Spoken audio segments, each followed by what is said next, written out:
بسم الله الرحمن الرحيم إن الحمد لله نحمده ونستعينه ونستغفره ونعوذ بالله من شرور أنفسنا وسيئات أعمالنا من يهده الله فلا مضل له ومن يضلل فلا هادي له أشهد أن لا إله إلا الله وحده لا شريك له وأشهد أن محمدا عبده ورسوله أما بعد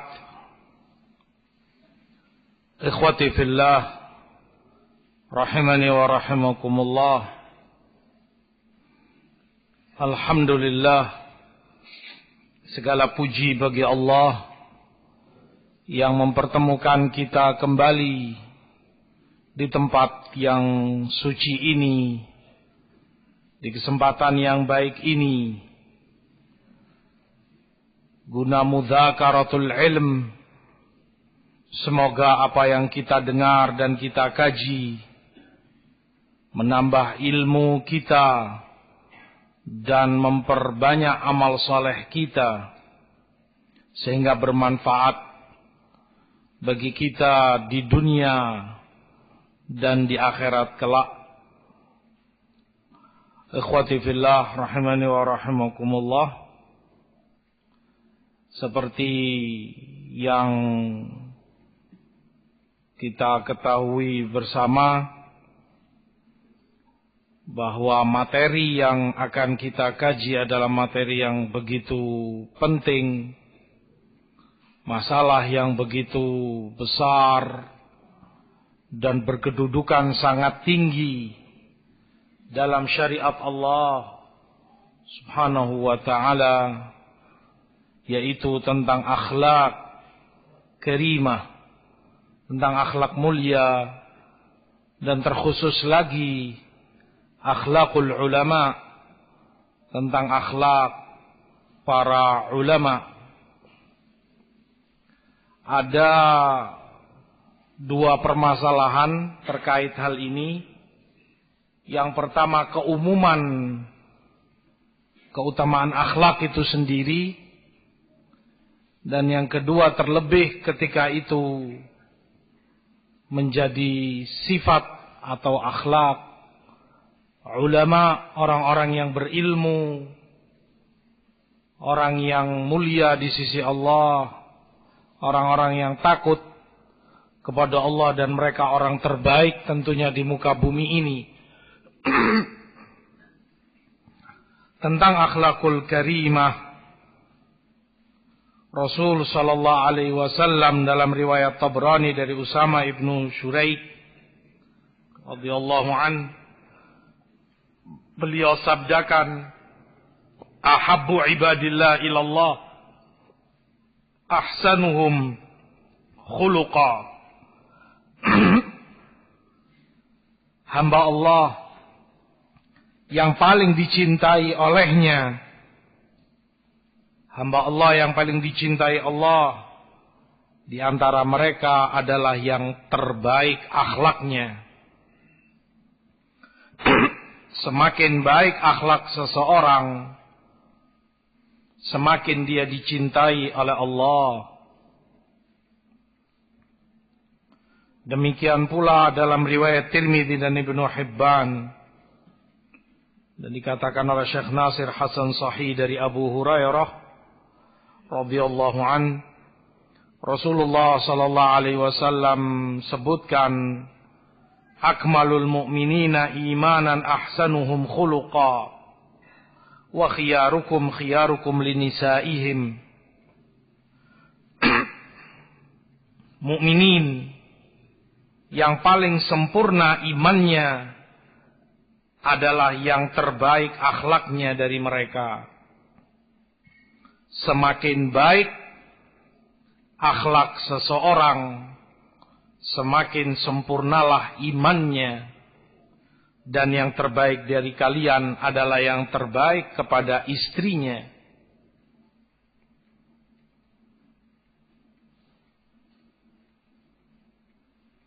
Juga di riwayat Bukhari dan Muslim dari Abdullah bin Amr bin As radhiyallahu anhuma, Rasulullah sallallahu alaihi wasallam beliau sebutkan, Abdullah sebutkan, lam yakun Rasulullah sallallahu alaihi wasallam fahishan wala mutafahishan. Rasul sallallahu alaihi wasallam bukan orang yang fahish, bukan orang yang berkata keji, berbuat jelek. Wa kana yaqul inna min khiyarikum ahsanukum akhlaqa. Kata Abdullah bin Amr, dan Rasulullah sering mengatakan, yang terbaik dari kalian adalah yang terbaik akhlaknya.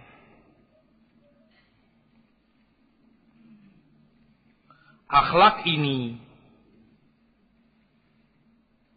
ringan dalam artian bukan amalan yang berat untuk dilakukan oleh seorang muslim. Perangai dan akhlak pada dirinya, namun begitu besar nilainya di sisi Allah, begitu berat dalam timbangan di akhirat kelak. Di riwayat Tirmidzi dan Ibnu Hibban dan disahihkan Syekh Nasir dari Abu Darda, Rasulullah sallallahu alaihi wasallam sabdakan, "Ma min syai'in afqalu fi mizanil mu'min yaumal qiyamah min khuluqin hasan, wa inna Allah yubghidul fahishal badi."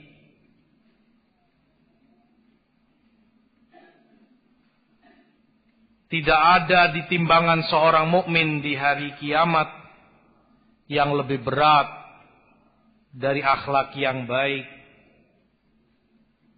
Di mizan dalam timbangan di akhirat tidak akan ada yang lebih berat dari akhlak yang baik. Itu yang paling memberatkan timbangan seorang hamba. Akhlak yang mulia. Dan Allah benci orang akhlak yang baik. Muhibban dan dihasankan Syekh Nasal Jannah. Apa yang terbanyak memal saleh.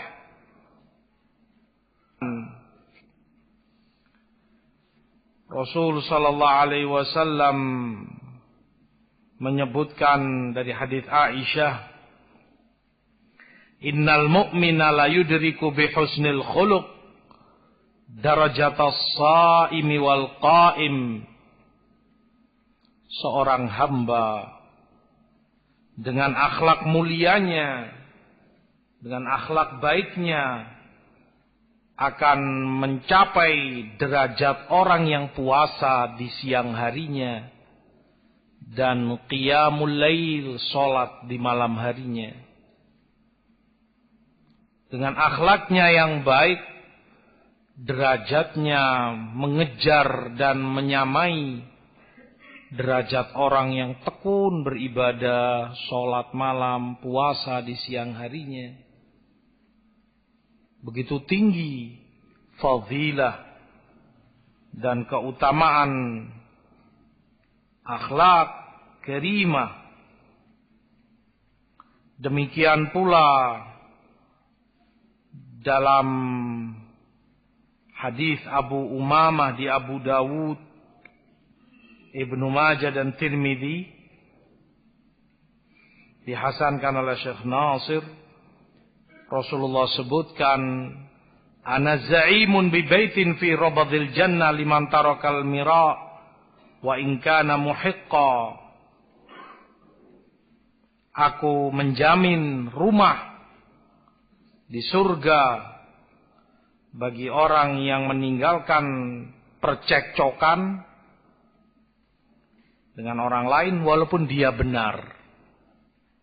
Dia dalam keadaan dia yang benar, tapi untuk mencegah agar tidak terjadi permusuhan, kebencian di antara keduanya, dia tinggalkan percekcokan itu. Padahal dia yang benar.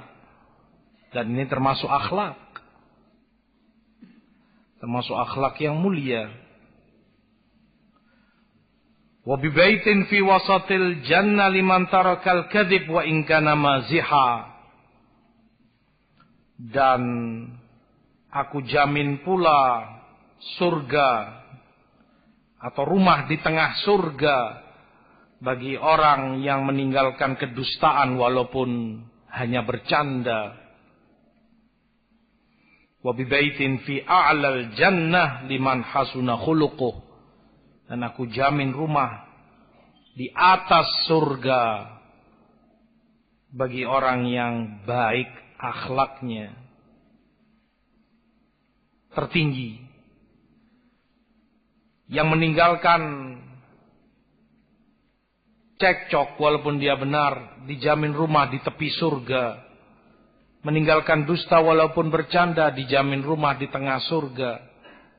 Dan yang terbaik akhlaknya, yang baik akhlaknya dijamin oleh Rasul, rumah di atas surga termulia, mendapat keutamaan terbesar. Demikian pula di riwayat Tirmidzi dari Jabir, disahihkan Syekh Nasir, Rasulullah sallallahu alaihi wasallam sebutkan, inna min ahabbikum ilayya wa aqrabikum minni majlisan yaumal qiyamah ahsanukum akhlaqa. Yang paling aku cintai dari kalian, yang paling dekat denganku kedudukannya dari kalian, paling dekat denganku di hari akhir kelak adalah yang terbaik akhlaknya. Yang semakin baik akhlaknya, semakin dia dicintai Rasulullah. Semakin dia baik akhlaknya, semakin dekat kedudukannya dengan Rasul sallallahu alaihi wasallam di yaumul qiyamah kelak. Ikhwati fillah rahimani wa rahimakumullah. Akhlak karimah ini sesuatu yang bisa dilakukan oleh siapapun. Artinya dia bukan sesuatu yang bermodal dan berat. Tidak ada uzur bagi orang untuk meninggalkannya.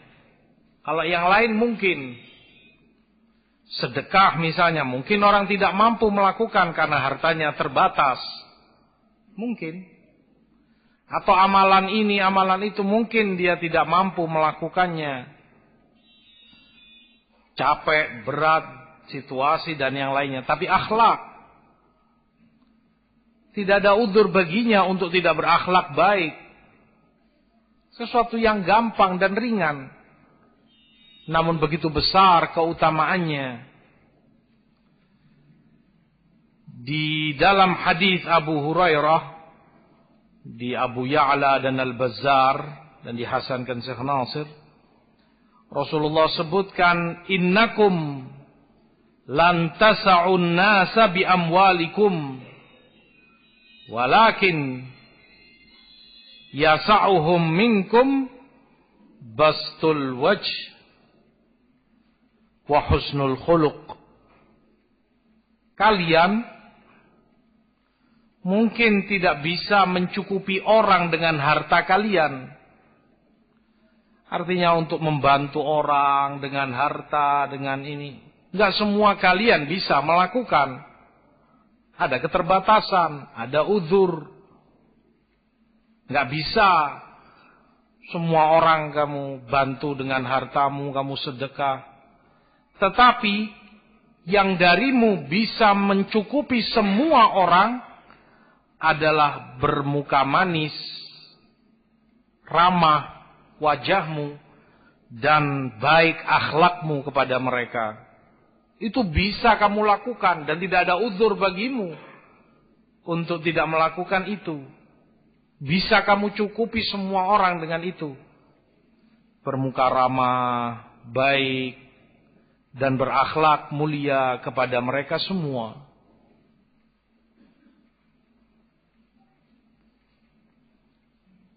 Oleh sebab itu, kata Imam Abu Hatim Ibnu Hibban Al-Busti rahimahullah, kewajiban setiap mukmin yang berakal untuk dia berbuat sesuatu agar disenangi dan dicintai oleh orang lain dengan akhlak karimah, dengan akhlak yang baik, agar dia disenangi orang, dan agar dia tinggalkan akhlak yang jelek, dia tinggalkan akhlak yang tercela, karena akhlak baik melebur kesalahan, menghapus kesalahan, sementara akhlak yang jelek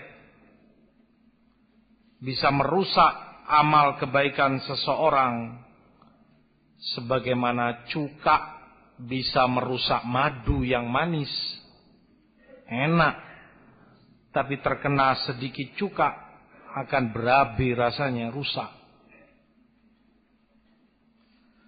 Kata Imam Ibnu Hibban, terkadang orang itu ada padanya akhlak yang baik, banyak akhlak baiknya, tetapi karena satu akhlaknya yang jelek, karena satu sifatnya yang buruk, merusak sekian banyak kebaikan. Dan itu yang dipandang kemplang uang orang. Karena dia akan mempengaruhi kamu kepada senang di sisinya. Sifat jeleknya akan menular padamu dan berteman menyulitkan kamu.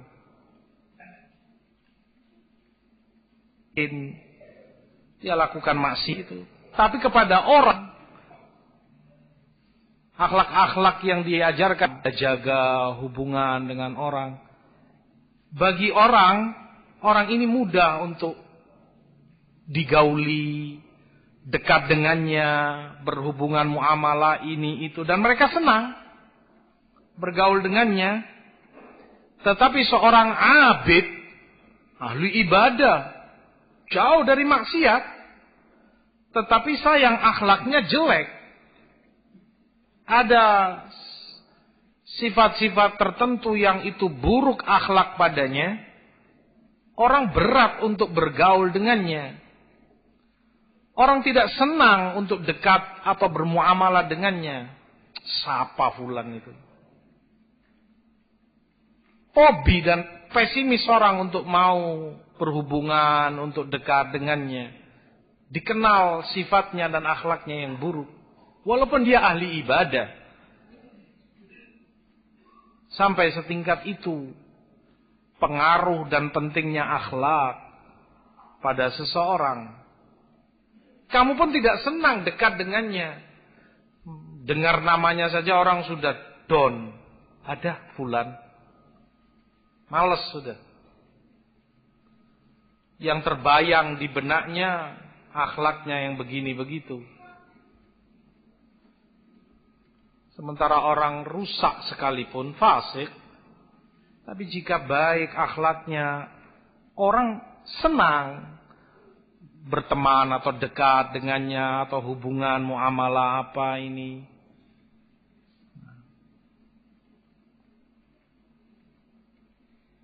Maka akhlak baik, akhlak karimah, kata Ibnu Hibban rahimahullah, menebar cinta dan kasih sayang kepada orang lain. Dengan akhlak yang baik, kamu menebarkan bibit cinta dan kasih sayang dari orang lain kepadamu. Sebaliknya, dengan akhlak jelek, kamu menebarkan bibit permusuhan dan kebencian dari mereka kepadamu. Orang yang baik akhlaknya, dia telah menjaga kehormatan dirinya.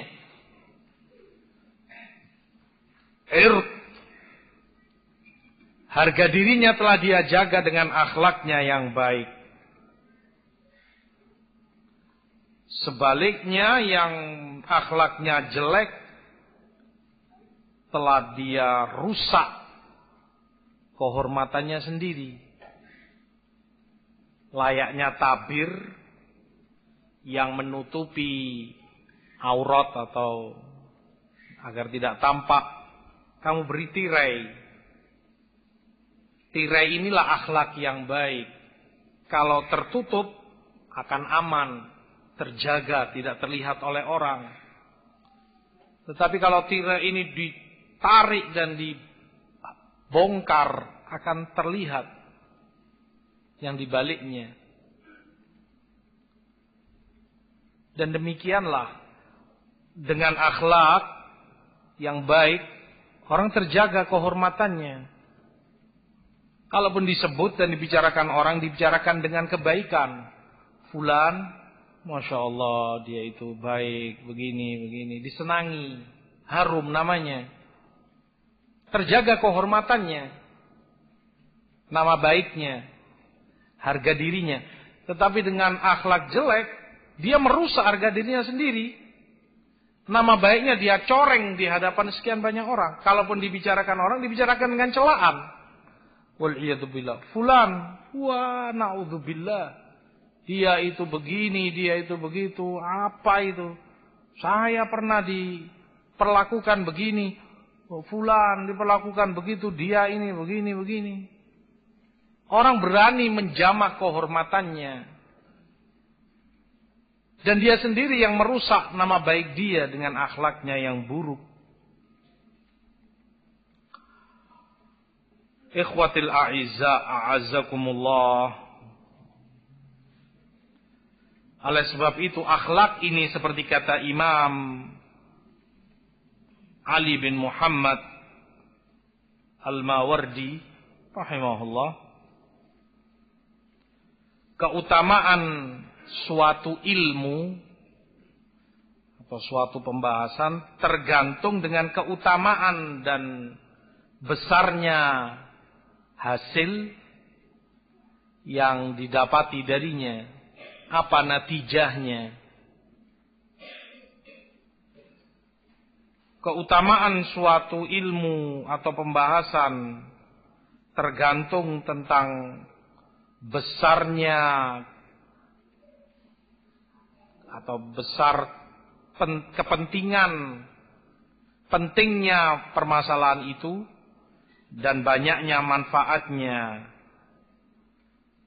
Tentunya semakin sesuatu itu banyak manfaatnya, besar kepentingannya, semakin pantas untuk kita beri perhatian.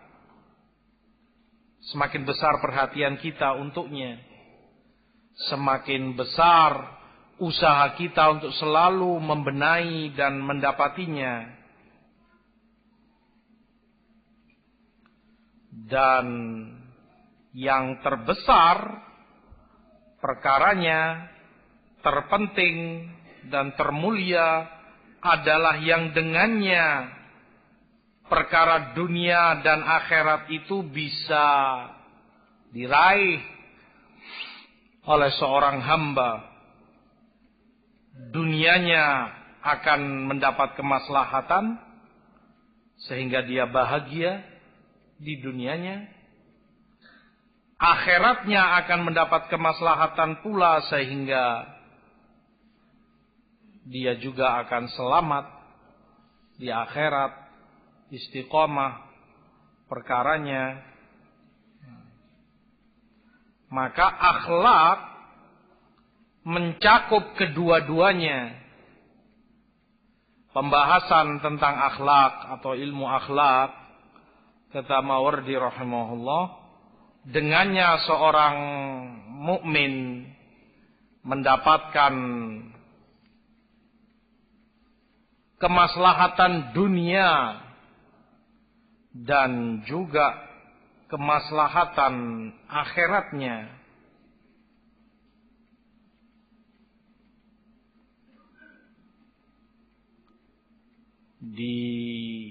disebutkan oleh sebagian ulama,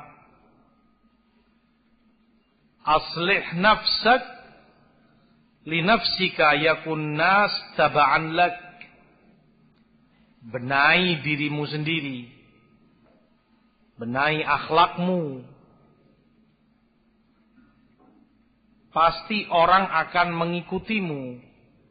Artinya kalau kamu memuliakan dirimu dengan akhlak, kamu benahi selalu, kamu perhatikan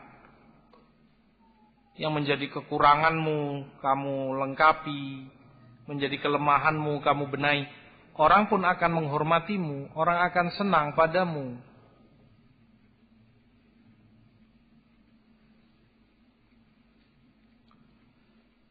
Akhlakul karimah, akhlak yang mulia ini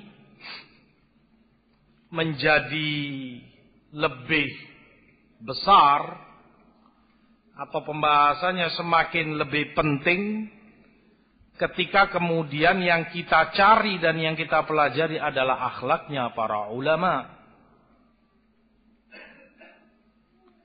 Para ulama, orang-orang yang berilmu, yang tentang keutamaan ilmu, keutamaan para ulama sering kita dengar, sering kita pelajari. Begitu banyaknya di dalam syariat Allah, betapa mereka diangkat, derajat mereka dimuliakan oleh Allah, dimuliakan oleh Rasulullah sallallahu alaihi wasallam. Para ulama ini, seperti kata Imam Al-Ajurri rahimahullah dalam muqaddimah kitab beliau Akhlaq Ulama, Allah khususkan dari para hambanya orang-orang yang ia cintai, maka Allah berikan hidayah iman kepada mereka. Kemudian di antara mukminin Allah khususkan orang-orang yang ia lebih cintai, maka Allah ajarkan ilmu kitab, ilmu sunnah, hikmah kepada mereka. Allah berikan taufik untuk tafaqquh fid din kepada mereka. Allah ajarkan tafsir kitabnya kepada mereka, dan itu di setiap zaman, di setiap waktu. Allah angkat mereka dengan ilmu, Allah hiasi mereka dengan hilm, sifat santunnya. Dari merekalah umat ini mengenal yang halal dan yang haram, yang hak dari yang batil, yang manfaat dari yang madarat, yang jelek terpisahkan dari yang baik. Merekalah pewaris para anbiya alaihimussalam. Para ulama ini,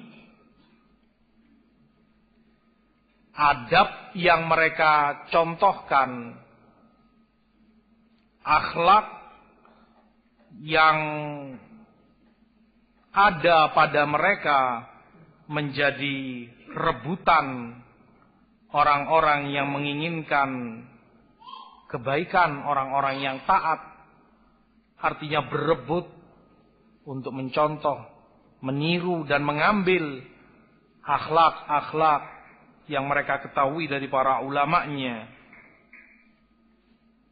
Maka manusia semuanya sangat butuh kepada akhlak mereka. Para ulama ini sirajul ibad, manarul bilad, lentera bagi umat manusia dan bagaikan rambu-rambu atau patokan di muka bumi. Dengannya orang terbimbing, dengan mereka orang selamat dari kesesatan dan kehancuran. Mereka adalah yanabi'ul hikmah, sumbernya hikmah. Ghaidus syaitan, mereka pula yang membuat jengkel para syaitan. Karena mereka terpadamkan permusuhan dan kebencian ahluz zair, orang-orang yang sesat dan menyimpang dari jalan Allah Subhanahu wa ta'ala.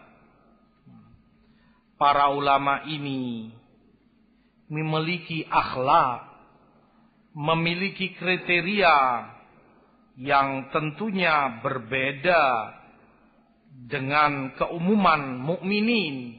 Kita mendapat kebaikan yang banyak. Yu'til hikmata man yasha wa man yu'tal hikmata faqad utiya khairan katsir. Terakal. Kata Imam Mujahid, umat ini akan berjalan di belakangnya. Kenapa kita pelajari? Kenapa perlu kita kenal landasan pokok? Minhum, penjelasannya tentang ilmu dan para ulama. Apa itu ilmu? Apa itu ilmu syar'i? Siapa itu para ulama? Penjelasan Allah, penjelasan Rasulnya tentang fiqh. Apa itu fiqh fid din? Siapa pula itu para fuqaha?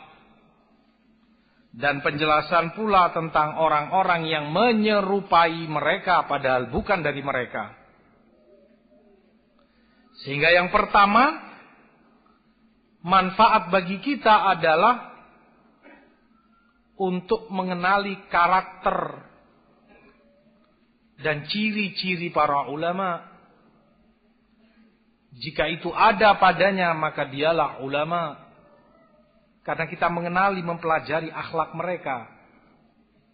Seperti ini para ulama. Berarti merekalah para ulama.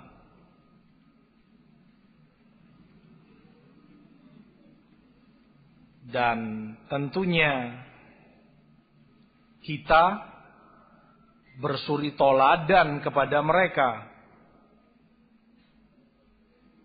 Kita walaupun tidak mencapai ilmu mereka, kita berupaya untuk mempelajari akhlaknya, untuk menerapkan itu pada diri kita. Disebutkan di majelis Imam Ahmad rahimahullah, ada sekitar 5.000 orang yang hadir. Tidak semuanya tulabul ilm. Para perawi, para ulama hadis sekitar 500-an menulis, mencatat, meriwayatkan hadis. Sisanya orang-orang yang hanya ingin melihat kaifa hadyu Ahmad wa samtuh. Seperti apa akhlaknya Imam Ahmad, seperti apa sifatnya, bagaimana tindak tanduknya, bagaimana gerak-geriknya, untuk mereka contoh. Oh, begini beliau beribadah, begini beliau bermuamalah, begini beliau berbicara. Ditiru, dipelajari akhlaknya. Walaupun kita masih jauh keilmuannya dengan mereka, tetapi menyerupai orang-orang mulia adalah kemuliaan. Meniru sifat-sifat baik, akhlak terpuji pada orang-orang yang besar semacam para ulama ini, kemuliaan. Satu. Yang kedua, seperti beliau sebutkan, man tashabbaha bihim wa laysa minhum, untuk mengenali pula orang yang hanya menyerupai saja, mengaku sebagai ulama atau diulamakan oleh pengikutnya, disanjung-sanjung, dieluk-elukan dan diangkat sebagai alim, padahal dia bukan termasuk dari ulama, karena tidak ada karakter dan sifat-sifat ini padanya, tidak ada akhlak yang ada pada para ulama. Itu manfaatnya bagi kita. Tidak semua pengakuan bisa diterima. kalau tanpa ada bukti yang membenarkannya.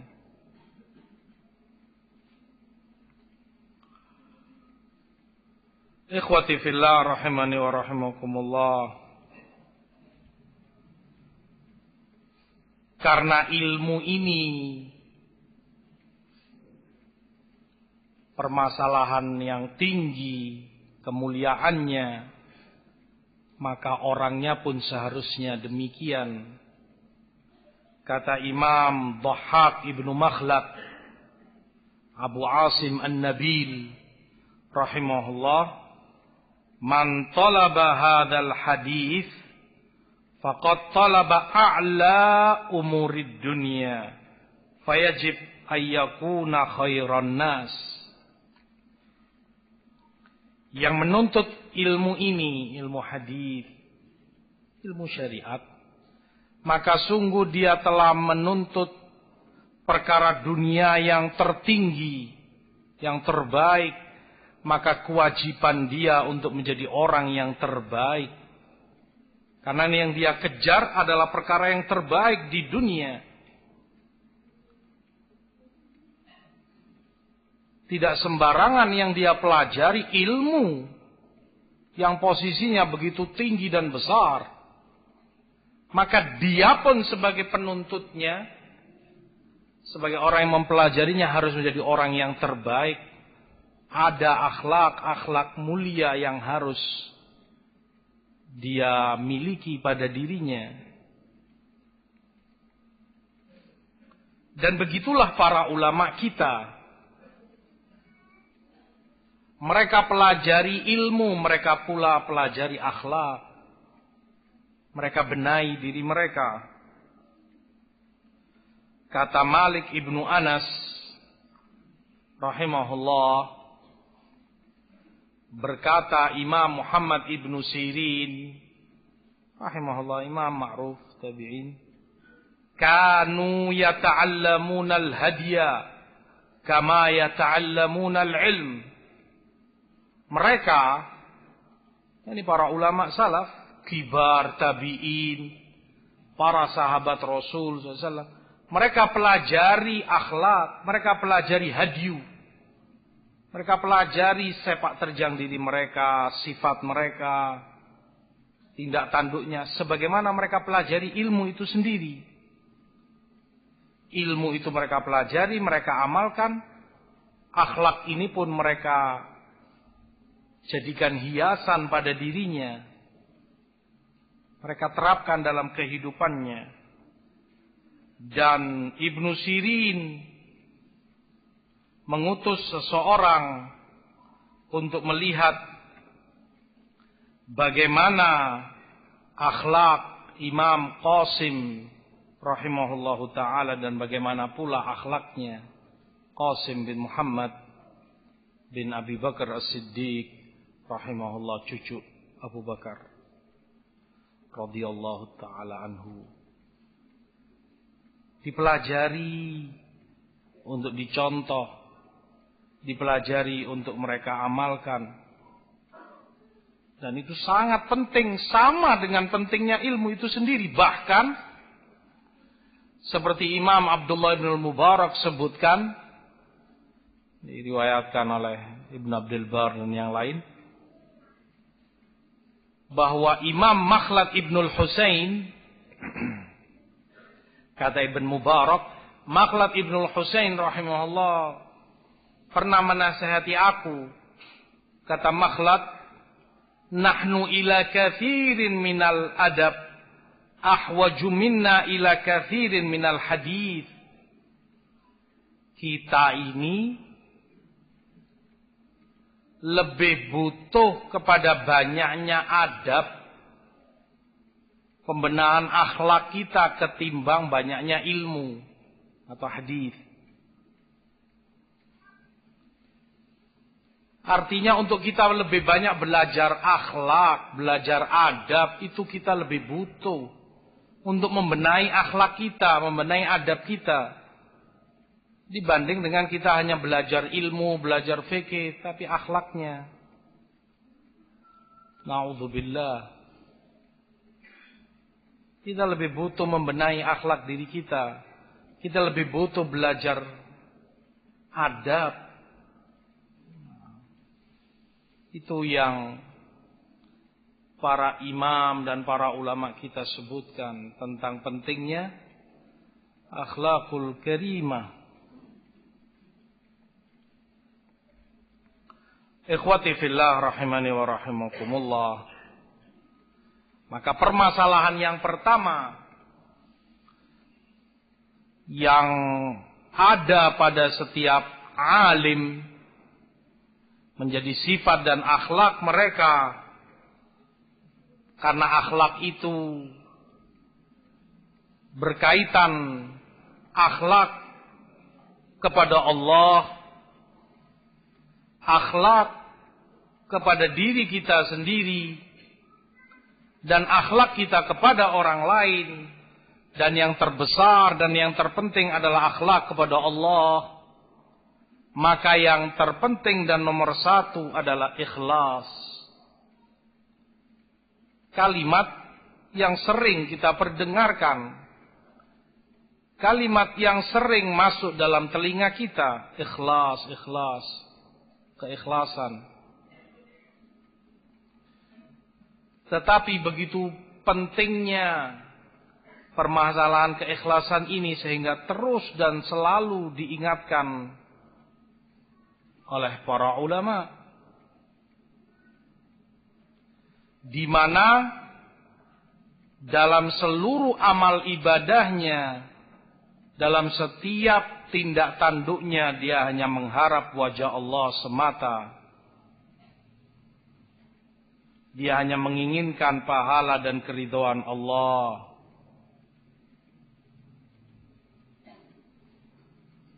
Dalam menjalankan perintah-perintah agama, di dalam meninggalkan larangan-larangannya, yang dia kehendaki hanyalah keridhaan Allah yang menciptakannya.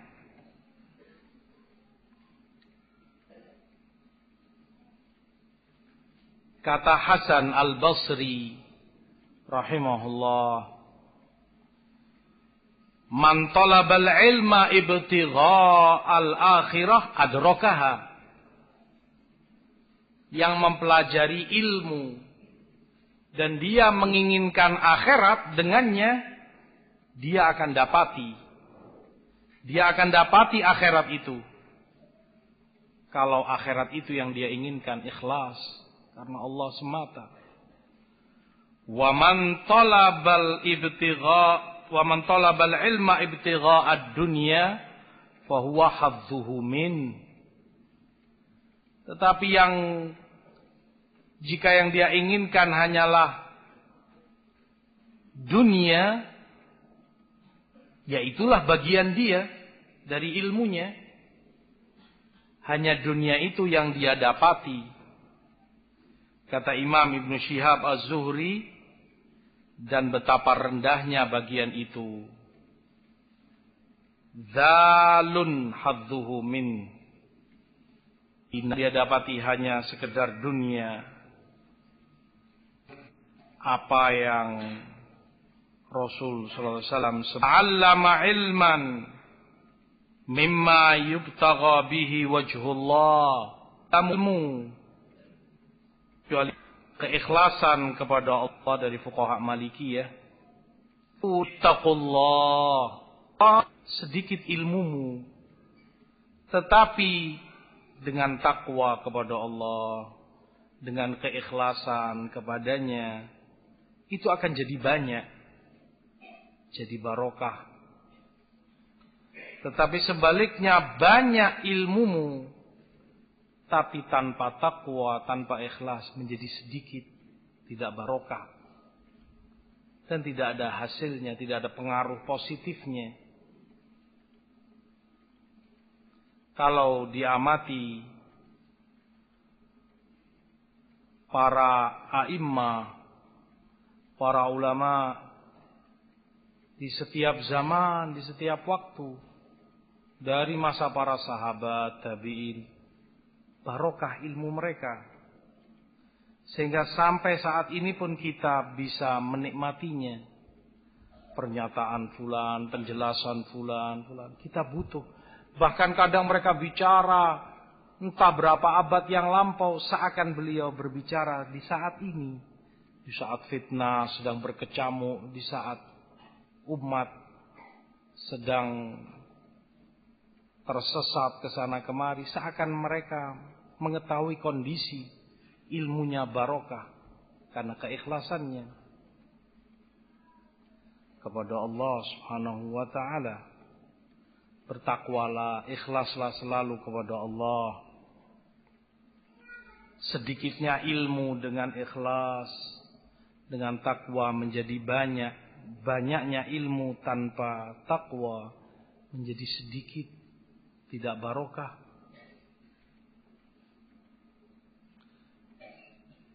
Dan itu yang selalu diwasiatkan oleh para ulama kepada yang lainnya, satu sama lain saling mengingatkan, saling memberi wasiat. Kata Yusuf bin Husain rahimahullah, aku mendengar Imam Zunnun al-Misri rahimahullah berkata, kanal ulama yatawa'un bisalas. Para ulama itu mereka saling mengingatkan, saling memberi wahyu, wasiat kepada sesama yang lain. Wa yaktubu ila ba'd, bahkan mereka kirim surat. Dulu nggak ada SMS, nggak ada telepon, surat dikirim ke fulan imam yang ada di sana di sini. Saling mengingatkan, wasiat. 3 perkara. Yang pertama, man ahsana sariratahu ahsanallahu ala niyata. Orang yang membenahi dalamnya, membenahi kolbunya, Allah akan benahi alaniyahnya yang tampak darinya. Wa man aslaha ma bainahu wa bainallah aslahallah ma bainahu wa bainan nas. Orang yang membenahi antara dia dengan Allah, hubungannya akhlak dia dengan Allah dia benahi, Allah akan jamin membenahi hubungan dia dengan manusia. Wa man aslaha amra akhiratihi aslahallah amra dunya. Dan orang yang sibuk mengurus dan membenahi urusan akhiratnya, maka Allah akan jamin mengurusi dan mencukupi urusan dunianya. 3 wasiat yang selalu para ulama ingatkan satu dengan yang lain. Ini para ulama. Wasiat para imam yang satu kepada yang lain. Bukan sesama kita lagi, ulama sesama mereka. Lah kalau itu ulama yang ilmunya sedemikian tinggi, betapa lebih perlunya kita untuk saling mengingatkan keikhlasan ini, pentingnya akhlak semacam ini. Ulama saja saling mengingatkan, saling menulis surat seperti Zunnun al-Misri rahimahullah sebutkan, rahimahullahu ta'ala, ikhlas dalam beribadah, ikhlas kepada Allah, membuat seorang hamba selamat dan terlindungi dari segala kejelekan. Kata Hammad ibnu Salamah rahimahullah,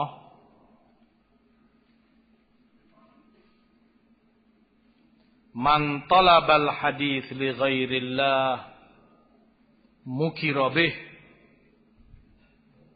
yang menuntut hadis, belajar ilmu bukan karena Allah, akan dimakari, akan mendapat makar, waliyadzubillah, akan terkena makar jelek, akan ada saja makar dan kejahatan yang mengintai dan akan mengenai dia. Tidak terjaga.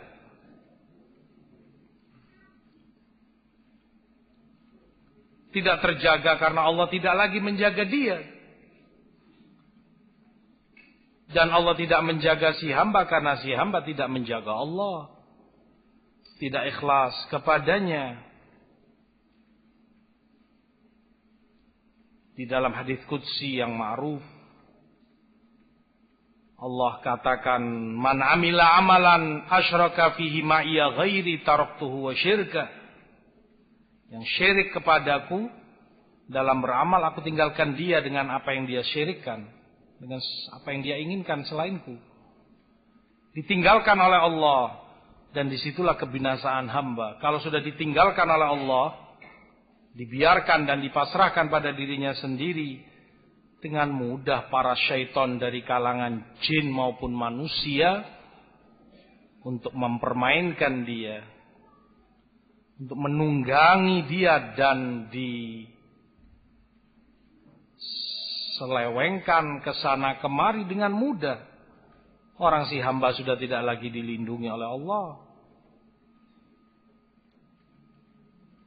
mendapat makar. Kata Imam Hammad ibn Salamah, ketika seseorang sudah tidak lagi ikhlas dalam segala amal perbuatannya,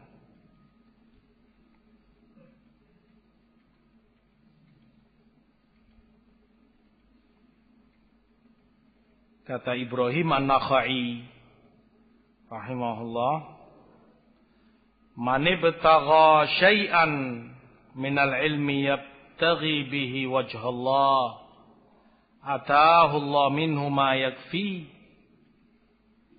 Yang mengharapkan dengan ilmu itu wajah Allah, ikhlas, akan Allah berikan padanya segala yang mencukupinya. Segala yang mencukupi dia. Bukan hanya kecukupan duniawi, harta benda, tapi mencukupi dalam segala hal. Bahkan dari kejelekan. Dicukupi oleh Allah. Tidak akan tertimpa kejelekan. Dilindungi oleh Allah, dijaga. Lawan dari apa yang dikatakan oleh tadi Imam Hammad ibn Salamah rahimahullah. Imma kamu ikhlas kepada Allah, akan Allah cukupi dari segala hal. Atau seseorang itu tidak ikhlas, akan terkena makar. Mukirabih. Dia diintai oleh makar. Dengan mudah dia dicaplok oleh para syaitan yang selalu mengintai dia. Sehingga mudah dia tergelincir dari siratal mustaqim. Dengan mudah dia terombang-ambingkan ke sana kemari, dipermainkan. Ikhlas sangat besar pengaruhnya kepada keselamatan dunia dan akhirat seseorang. Kata Abdullah ibnu Mas'ud radhiyallahu ta'ala an, "Lau anna ahlal ilmi sanu al-ilma wa wada'uhu inda ahli lasadu bihi ahla zamanihim." Kalau saja orang yang berilmu itu menjaga ilmunya, dia letakkan ilmu itu pada orang yang berhak menerimanya, dia berikan kepada ahlinya, pastilah dia akan memimpin di zamannya Allah berikan kehormatan itu padanya, mulia. Walakinnahum badaluhu li ahli dunya linanalu bihi min dunyahum fahanu alaihim. Tetapi mereka memberikan ilmu ini kepada ahli dunia, orang yang tidak pantas mendapatkan ilmu. Dia datangi, dia tawarkan ke mereka, dia bergerak berjalan bersama mereka, dia berta'awun, bekerja sama dengan mereka ahli dunia. Kata Ibn Mas'ud, untuk mendapatkan dunianya, harapannya untuk mendapatkan dunianya, dunia mereka yang memiliki dunia itu, entah itu perorangan, entah itu dalam bentuk organisasi atau yayasan atau kelompok apa namanya, dijual murah ilmu itu kepada mereka untuk mendapatkan bantuan, untuk mendapatkan dunia. Fahanu alaihim, maka terhinalah mereka itu di hadapan ahli dunia. Jadi tunggangannya ahli dunia. Lah kan lucu dan menyedihkan di sisi lain. Yang seharusnya dia mulia menjadi pemimpin di dunia, kata Ibn Mas'ud, justru dia yang dipimpin. Dia yang dikendalikan oleh ahli dunia. Ayo ke sana. Ayo kamu ke sini. Jangan di sini. Enggak boleh begitu. Dia yang diatur. Dan dia manut saja layaknya sapi yang telah dicocor hidungnya oleh tali kemudian ditarik kemanapun dia ikut. Dia hinakan dirinya. Bukti dan kecuali pada ahlinya. Berdasarkan dunianya yang orang beratunahnya. Ya. Lebih akan terkena makar dia. Tanpa dia sadari, tanpa dia rasa, dia menyeleweng sedikit, serong ke sana, ke sana. Tiba-tiba harus terlalu jauh dia berada. Sudah entah di mana bersama ahlu dunia. Ada niat selain Allah yang dia inginkan, dunia.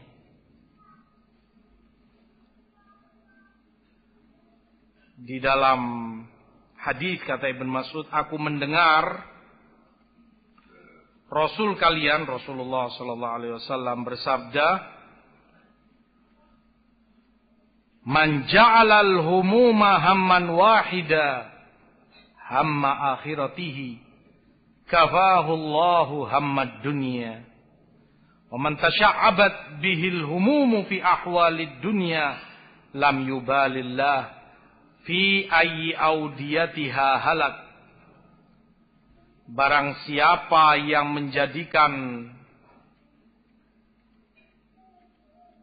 pikiran, kesibukan dia cuma satu, yaitu akhiratnya, itu yang dia pentingkan, akan Allah cukupi dunianya, akan Allah cukupi. Tetapi kalau pikiran dia bercabang ke sana kemari, kesibukan dia ke sana kemari tentang dunia, itu yang menyibukkan pikiran dia, itu yang benaknya larut di dalamnya. Ya apa ini? Kita punya program begini, kita punya tujuan ini, kita punya, kita harus canangkan ini, kita harus dapati untuk bisa mendapatkan ini, untuk mendapatkan itu, kita punya target ini. Bagaimana supaya bisa mencapai kredibilitas tingkat A atau apalah namanya.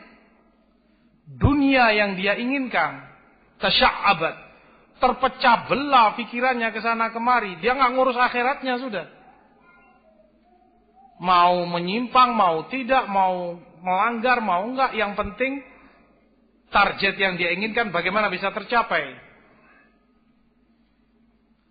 Allah tidak akan pedulikan di lembah mana dia akan binasa. Wallahiyadzubillah. Terkena makar. Wallahiyadzubillah. Ikhlas bukan hanya kemudian urusan tauhid selesai. Oh, enggak ikhlas, enggak diterima oleh Allah, selesai. Tidak seringan itu. Dan itu pun sudah sangat berat. Bahkan dampaknya dalam kehidupan. Akhlak menjadi akhlak seorang alim. Selalu ikhlas menginginkan akhiratnya. Dicukupi kamu oleh Allah. Seperti kata Ibrahim An-Nakhai rahimahullah. Jangan khawatir. Allah yang jamin. Kamu akan dicukupi dari segala yang kamu inginkan. Akan dicukupi, dijaga dari segala yang kamu takuti. Kalau saja pikiran dan kesibukan difokuskan pada satu permasalahan akhirat. Itu yang paling dipentingkan. Akan Allah bantu hambanya. Dan Allah lebih mulia dari hambanya. Hadis Ibnu Mas'ud diriwayatkan dalam Ibnu Majah dalam sunannya.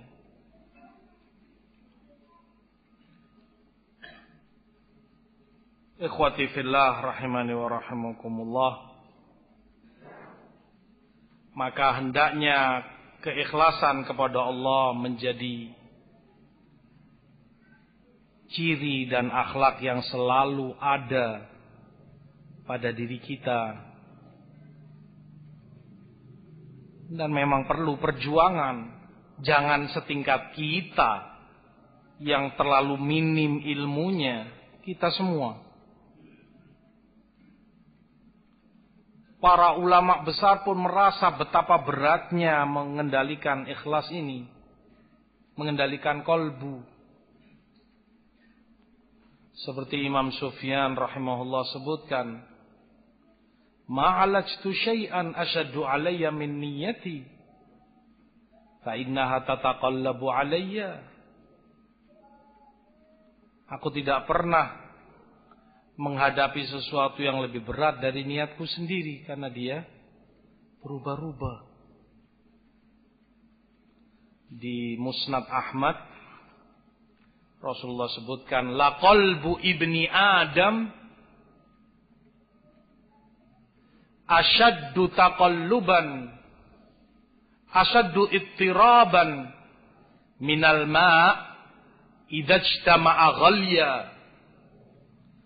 Qalbu Bani Adam itu lebih dahsyat gejolaknya, perubahan-perubahan padanya dibanding air yang sedang mendidih. Kamu tahu air ketika mendidih di kuali, kalau kamu masak air, bagaimana ketika dia mendidih pada titik 100 derajat? Kan gak tenang air itu kan? Kamu lihat bergejolak karena panas. Yang bawah ke atas, yang atas ke bawah, yang kiri ke kanan, kanan ke kiri. Terus dia gak bisa tenang. Gak bisa pada satu keadaan.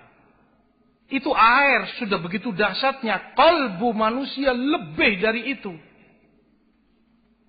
Sesaat kamu Masya Allah baik, ikhlas begini. Beda 2-3 detik bisa berbelok. Bisa berubah.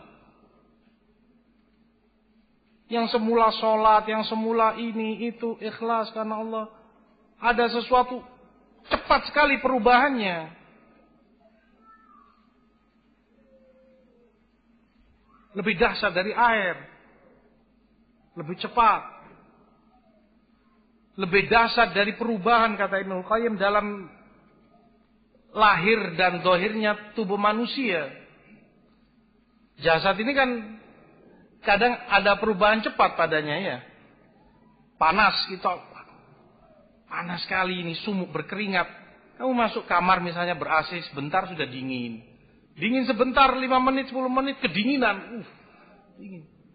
Sebentar kamu demam, panas, pusing, kamu minum obat sebentar sembuh. Dan begitu perubahan-perubahan pada jasad. Cepat sekali, banyak sekali kejadiannya. Sebentar kamu senang, lagi enak saja, berbunga hati kamu. Subhanallah, selang 1 menit terjadi sesuatu atau terdengar olehmu sesuatu yang membuat kamu sangat jengkel, sehingga kamu sangat sedih dan sangat marah, sangat mangkel. Belum itu berlangsung lama, 5 menit misalnya, kamu dapat rezeki, dikasih hadiah 2 juta misalnya, berubah lagi, seneng lagi. Itu pada jasad, pada lahirnya. Yang di dalam kolbu jauh lebih dahsyat dari itu perubahannya. Sesaat begini, sesaat begitu. Seperti kata Imam Sufyan rahimahullah, berat mengendalikan kolbu untuk ikhlas selalu kepada Allah. Sulit. Tetapi perjuangan yang dituntut dari kita. Nas'alullah min fadlih. Perkara yang kedua yang menjadi akhlak para ulama adalah pengamalan terhadap ilmu yang telah diketahui, yang telah dipelajari. Kata Atha rahimahullah, riwayatkan oleh Ibn Abdul Bar dalam Jami', kana fata yakhtalifu ila ummil mu'minin Aisyah radhiyallahu anha. Ada seorang pemuda yang sering mendatangi majelis Aisyah, belajar mengambil ilmu darinya radhiyallahu anha. Fayas'aluha wa tuhadditsu. Dia tanya, dia belajar dan diajari oleh Aisyah ilmu. Faja'a dzata yaumin yas'aluha, sampai suatu hari kembali dia datang ke Aisyah, dia tanya. Qalat, Aisyah mendidik, tarbiyah. Ya bunayya hal amilta bima sami't. Wahai anakku, artinya anak karena beliau ummul mukminin. Maka yang mukminin berkedudukan layaknya anak bagi beliau radhiyallahu anha. Apa kamu telah amalkan ilmu yang telah engkau dengar kemarin, sebelum kemarin? Kamu telah amalkan? Sudah. Qala la wallahi ya ummah. Dia jawab, belum wahai ibunda, bunda mukminin. Qalat ya bunayya, kata Aisyah, wahai anakku, fa fima tastakthiru min hujajillahi alaina wa alaik. Lalu mengapa engkau harus memperbanyak hujjah Allah atasmu dan atas kami? Atas dasar apa engkau memperbanyak hujjah Allah atasmu? Akan memberatkan kamu. Ilmu semakin banyak kamu pelajari, semakin banyak kamu dengar, semakin banyak hujjah Allah atasmu, sementara kamu tidak mengamalkannya. Artinya tarbiyah, pendidikan dari Aisyah radhiyallahu anha untuk ilmu itu selalu segera diamalkan. Itu akhlak seorang alim, pengamalan terhadap ilmunya. Berkata Imam Malik ibnu Dinar rahimahullah, man ta'allama al-ilma lil amal kasarahu. Yang menuntut ilmu untuk dia amalkan, ilmu itu akan mematahkan dia. Artinya mematahkan dia akan membuat dia tunduk, membuat dia baik, tawadhu.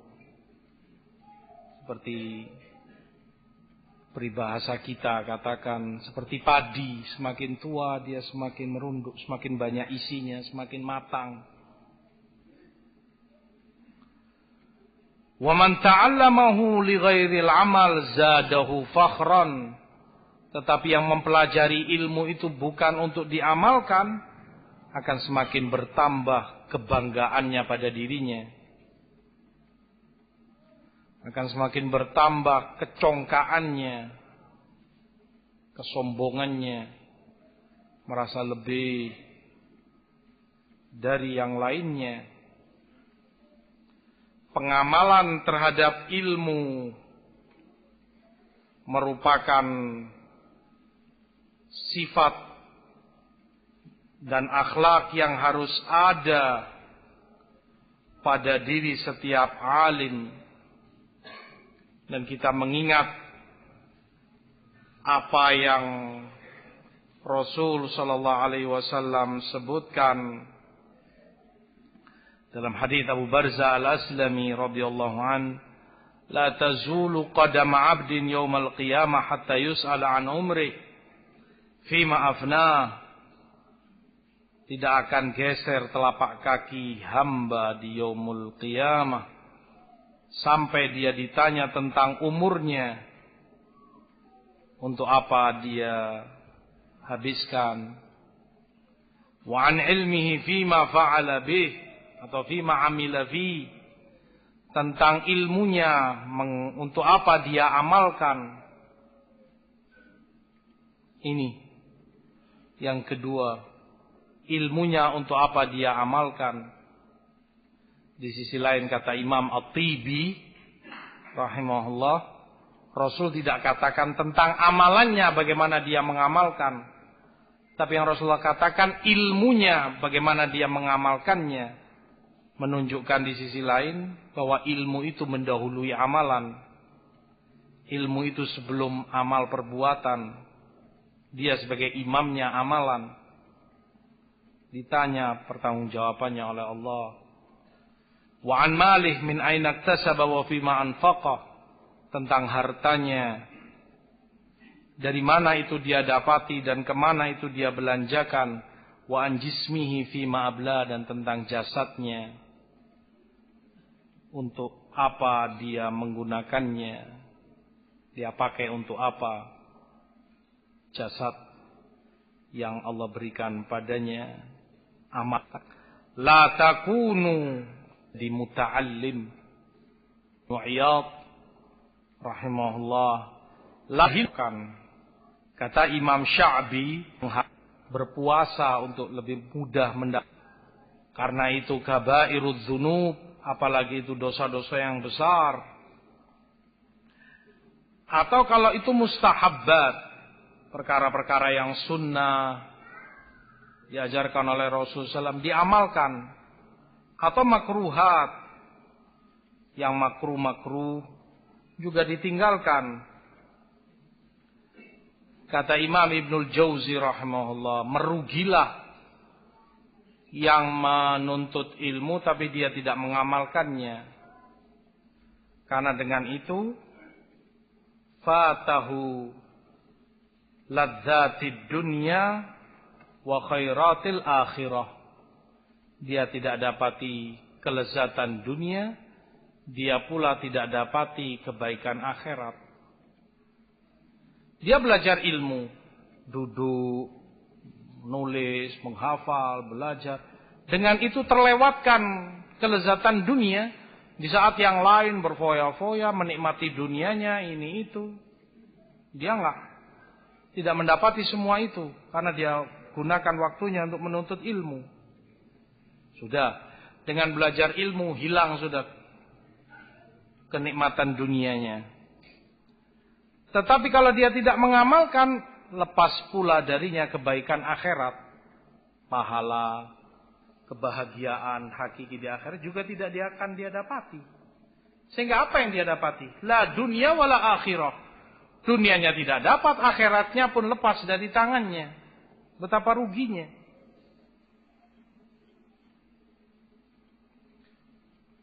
Maka pengamalan terhadap ilmu hendaknya menjadi akhlak setiap alim dan setiap penuntut ilmu tentunya. Bahkan setiap muslim. Mengamalkan apapun yang telah dia dengar. Apapun yang telah dia pelajari. Walaupun itu bukan yang wajib. Imam Ahmad Ibnu Hanbal rahimahullah sebutkan, aku setiap kali melewati hadis pasti aku mengamalkannya. Sampai kata beliau, ketika aku sampai kepada hadis bahwa Rasul SAW berbekam dan beliau beri upah kepada tukang bekamnya, aku berangkat ke tukang bekam. Aku berbekam dan aku beri upah tukang bekamnya. Mengamalkan hadis.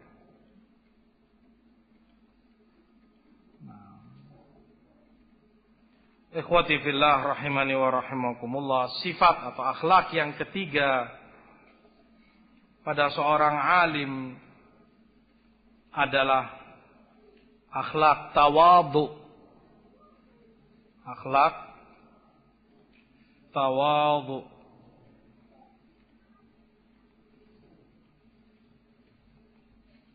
Tawadhu ini sebagaimana Rasulullah sallallahu alaihi wasallam sebutkan dalam hadis Abu Hurairah di Muslim, Tirmidzi dan Imam Ahmad, ma naqasat shadaqatun min mal wa ma zadallahu 'abdan bi'afwin illa 'izza wa ma tawadha'a ahadun lillah illa rafa'ahu Allah. Tidaklah berkurang harta itu dari sedekah. Sedekah tidak akan mengurangi harta seorang hamba. Dan dengan memaafkan Allah akan menambah kemuliaan seseorang. Bukannya dia terhina, dengan memaafkan semakin dia terhormat, semakin mulia. Dan tidaklah seorang hamba bertawadhu kepada Allah kecuali Allah akan semakin mengangkat derajatnya. Semakin dia tawadhu, semakin dia diangkat oleh Allah.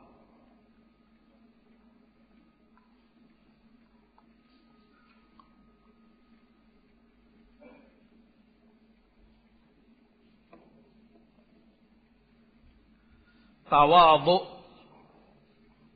menjadi akhlak yang menghiasi para ulama Islam, para a'immatus sunnah rahimahumullah.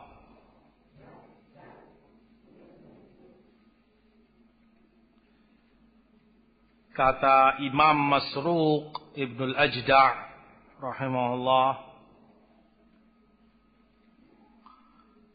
kafa bil mar'i ilman an yakhshallah. Cukuplah pada seseorang itu ilmu kalau dia takut kepada Allah. Semakin dia takut kepada Allah, semakin dia berilmu. Tanda. Wa kafa bil mar'i jahlan an yu'jiba bi ilmih, an ya'jaba bi ilmih. Dan cukuplah seorang hamba itu jahil, cukup teranggap dia jahil kalau dia bangga bangga diri dengan ilmunya, tidak tawadhu di hadapan Allah.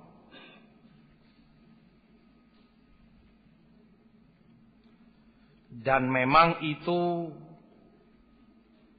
penyakitnya ilmu. Seperti kata Imam Ibnu Abdus rahimahullah, kullama tawaqqara al-alim wartafa' kana al-ujub ilaihi asra illa man asamahullah bi taufiqih wa taraha hubbar riyasa an nafsih. Semakin seorang alim itu bertambah ilmunya, semakin dia tunduk dengan ilmu, semakin mulia, maka semakin cepat bangga diri itu menimpa dirinya. Dia semakin naik, dia semakin tinggi, semakin besar, bertambah keilmuannya, bertambah pula kebesarannya, maka semakin besar pula gangguannya untuk dia bangga. Kecuali yang dilindungi oleh Allah, diselamatkan darinya dengan taufik dari Allah, dan dia berusaha, berjuang untuk membuang. Ittaqillah, bangga dia. Jadi mala'a ilmuka, kalaupun ilmumu, mungkin ilmu kamu dapat malah semakin jatuh, semakin hina. Kalaupun ilmumu antara langit dan bumi penuh, dipenuhi ilmumu, tapi dengan tanpa tawadhu, bahkan kamunya merasa lebih dari yang lain, bangga diri, kamu semakin rendah, akan semakin hina, kamu akan dijatuhkan. Dan di mata orang kamu jatuh, di mata mukminin kamu tidak akan ada nilainya, tidak akan ada harganya. Direndahkan oleh mereka.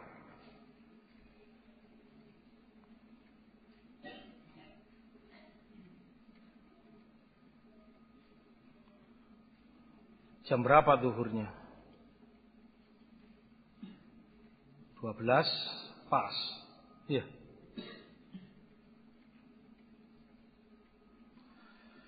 Kita skor untuk persiapan zuhur, nanti kita lanjutkan pada zuhur insyaallah. Wallahu a'lam wa sallallahu ala nabiyina Muhammad walhamdulillah.